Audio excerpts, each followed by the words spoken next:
Hello everyone, welcome back to my channel, and this is class 6 NCERT math solution, and we were doing chapter number 3 playing with numbers. In this video we will solve exercise 3.7. So let's start. Here is our question number 1.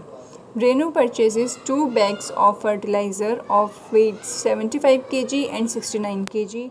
Find the maximum value of weight which can measure the height of the fertilizer exact number of times.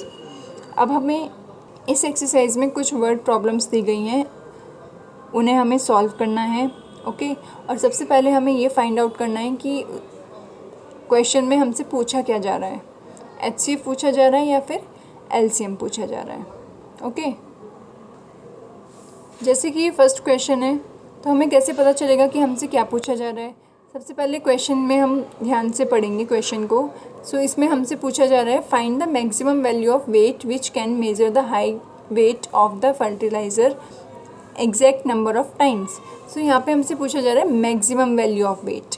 Maximum की जहाँ बात होगी वहाँ पे हमें HCF use करना है,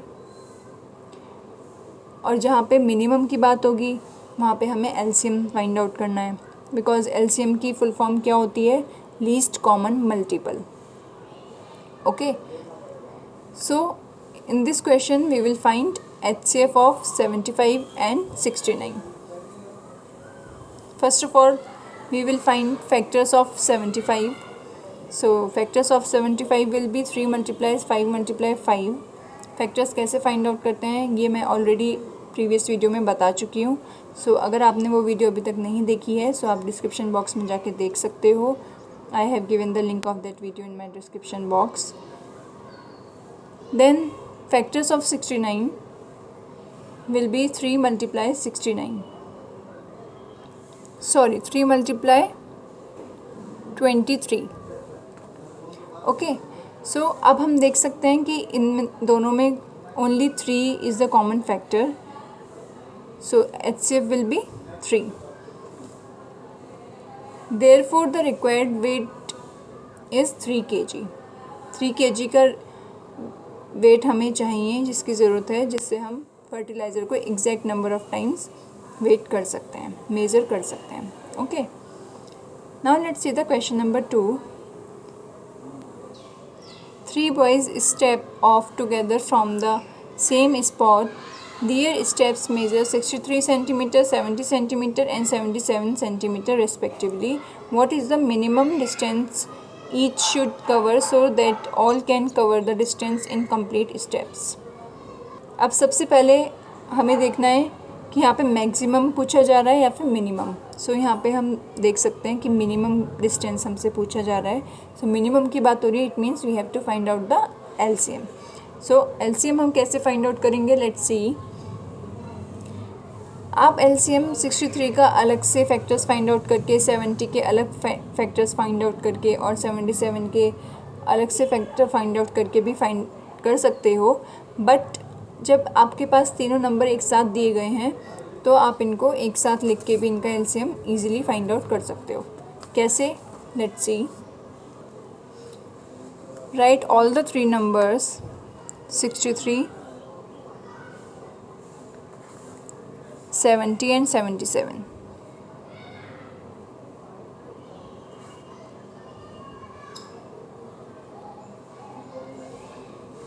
then अब हमें एक ऐसे प्राइम नंबर से इनको डिवाइड करना है जिससे या तो तीनों नंबर डिवाइड हो जाएं. अगर तीनों नंबर डिवाइड नहीं हो पा रहे हैं तो एटलीस्ट 1 नंबर तो डिवाइड हो जाए. ओके, सो सबसे पहले हम देख सकते हैं कि 2 से 70 डिवाइड हो सकता है, 63 डिवाइड नहीं होगा 2 से, और 77 भी डिवाइड नहीं होगा. सो सबसे पहले हम 2 से इसको डिवाइड कर देंगे. 63 डिवाइड नहीं होगा, सो 63 को हम as it is note down कर लेंगे. देन 70 को जब हम 2 से डिवाइड करेंगे वी विल गेट 35, एंड 77 को भी हम as it is note down कर लेंगे. नाउ यू कैन सी कोई भी नंबर ऐसा नहीं है अब जो 2 से डिवाइड होगा. फिर हम नेक्स्ट प्राइम नंबर पे जाएंगे, दैट इज़ 3. सो 3 से हम देख सकते हैं कि 63 डिवाइड हो जाएगा. ओके, सो हम 3 से अब इसको डिवाइड करेंगे. जब 63 को हम 3 से डिवाइड करेंगे we will get 21, and 35 and 77 को हम as it is note down कर लेंगे. देन उसके बाद 3 से 21 दोबारा से डिवाइड हो जाएगा, तो 3 से हम इसको दोबारा डिवाइड करेंगे, we will get 7, 35 and 77। Now 3 के बाद प्राइम नंबर कौन सा है, 5 है। सो 5 से अब हम देख सकते हैं 7 डिवाइड नहीं होगा, 35 डिवाइड हो जाएगा, तो हम अब इसको 5 से डिवाइड करेंगे, 7 को एज इट इज़ लिख लेंगे, देन 5 7 ज़ा 35 एंड 77 को भी as it is note down कर लेंगे। नाउ यू कैन सी 5 का भी काम ख़त्म हो गया है, 5 से भी अब कोई नंबर डिवाइड नहीं हो सकता। Then next prime number is 7, so we will divide it from 7। So 7 1 ज़ा 7, 7 1 ज़ा 7 एंड 7 से जब हम 77 को डिवाइड करेंगे वी विल गेट 11। ओके, ये प्रोसेस हमें जब तक करते रहना है जब तक कि नीचे तीनों जगह 1 नहीं आ जाता। अब 11 भी यहाँ पे तो 2 जगह तो 1 आ गया है, यहाँ पे हमें 1 लाने के लिए क्या करना पड़ेगा, 11 से ही डिवाइड होगा, सो हम यहाँ पे 11 लिख लेंगे और यहाँ पे सब जगह 1 1 1 हो जाएगा। सो एलसीएम क्या होगा इसका, LCM will be 2 multiply 3 multiply 3 multiply 5 multiply 7 multiply 11 होगा। ओके, आप इसको पूरी तरीके से इस सारे फैक्टर्स को लिख के भी मल्टीप्लाई कर सकते हो, तब भी आपका आंसर 6930 ही आएगा। और या फिर इसको थोड़ा शॉर्ट कर लिया है, 3 की 3 में मल्टीप्लाई कर ली तो 9 हो गया, और 5 की 2 में मल्टीप्लाई कर ली तो 10 हो गया, ठीक है। और 7 और 11 को एज इट इज़ लिख लिया है। जब आप इनकी मल्टीप्लाई कर लोगे इसका एलसीएम आ जाएगा 6930। So therefore the minimum distance is 6930 centimetre. यही हमें यहाँ पे फाइंड आउट करनी थी, minimum distance. Okay, now let's come to the question number 3। The length, breadth and height of a room are 825 centimeter, 675 centimeter and 450 centimeter respectively. Find the longest tape which can measure the 3 dimensions of the room exactly. यहाँ पे हमें longest tape find out करनी है, it means we have to find out the HCF. longest, highest की जहाँ बात होगी वहाँ पे हमें HCF find out करना है। अब हमें रूम की लेंथ, ब्रेथ और हाइट दे रखी है, सो इट मीन्स हमें इन तीनों का फैक्टर्स पहले फाइंड आउट करने पड़ेंगे और उसके बाद उनका HCF. So let's see, the measurement of longest tape will be HCF of 825 centimetre, 675 centimetre and 450 centimetre. So इन तीनों का जो HCF आएगा वही मेजरमेंट होगी लॉन्गेस्ट टेप की। So factors of 825 will be 3 multiply 5 multiply 5 multiply, and factors of 675 will be 3 multiply 5 multiply 5 multiply 3 multiply 3.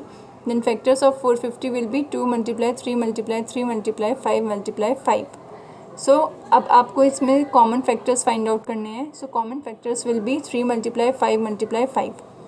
This 3, ये तीनों में आ रहा है 3, उसके बाद ये 5, ओके, देन दिस 5, 2 बार 5 कॉमन है तीनों में और 1 बार 3। सो HCF इसका हो जाएगा 75। Therefore the longest tape is 75 centimetre. Now let's see the question number 4। Determine the smallest 3 digit number which is exactly divisible by 6, 8 and 12। सो ये क्वेश्चन थोड़ा डिफरेंट है, आपको इसको अच्छे से समझना है। सबसे पहले तो हम देख सकते हैं यहाँ पे smallest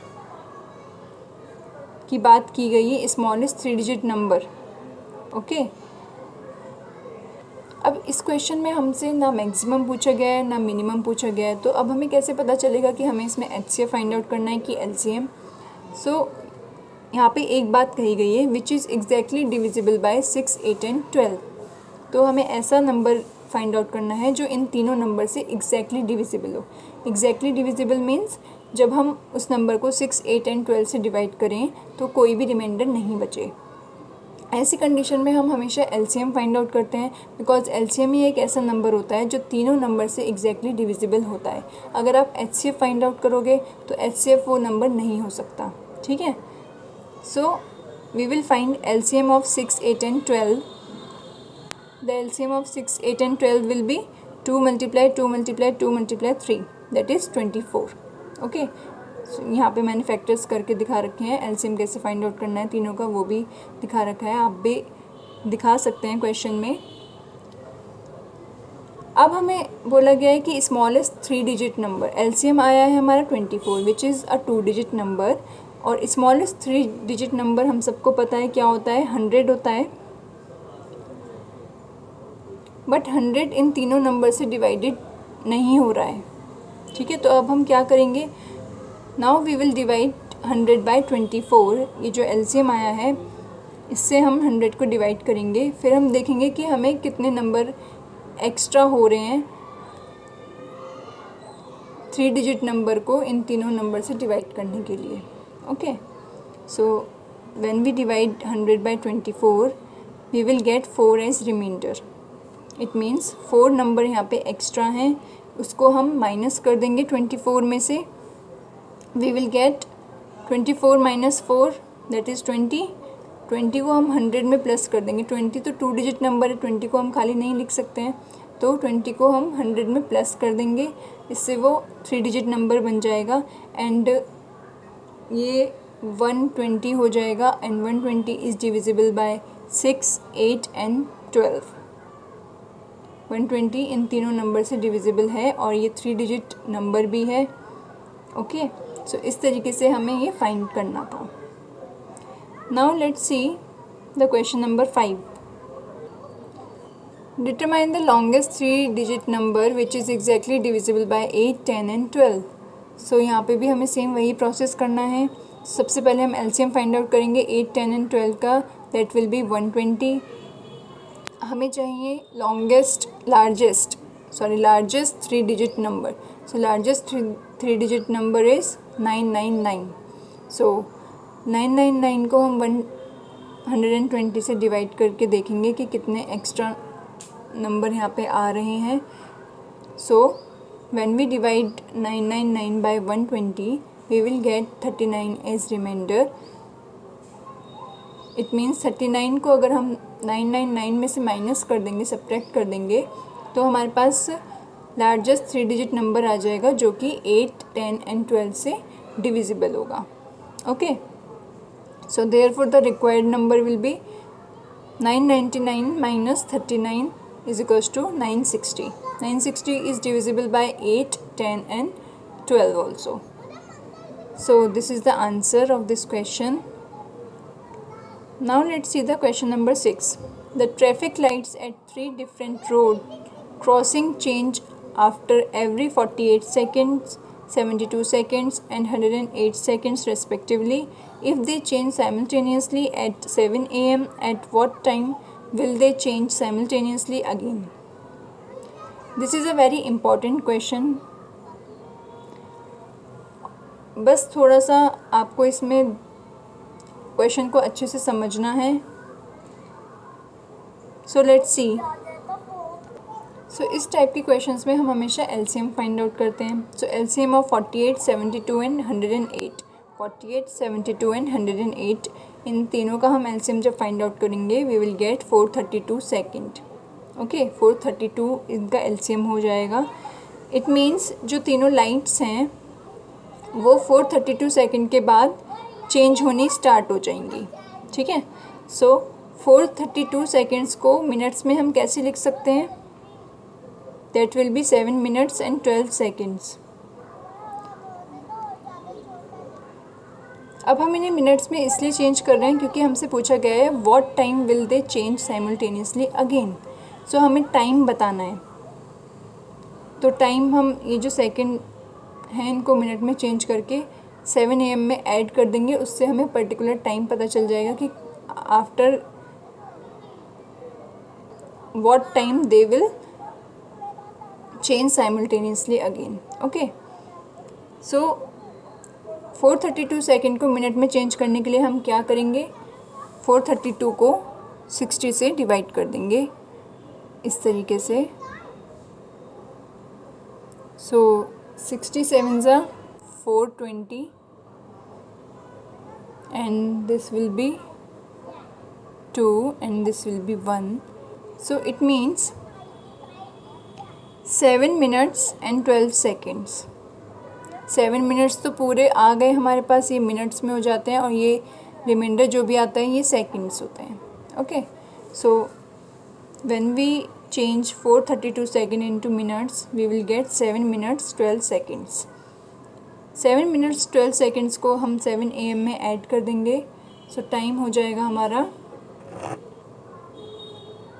7 AM plus 7 minutes 12 second.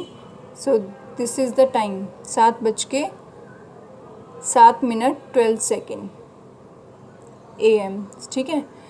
तो मतलब कि after this time they will change simultaneously again. Okay, so this is the answer. So this is it for now. In our next video we will solve further question from this exercise, and if you like this video then do subscribe my channel and hit the bell icon. And if you have any query, any problem regarding this exercise, so you can comment it down. Thank you.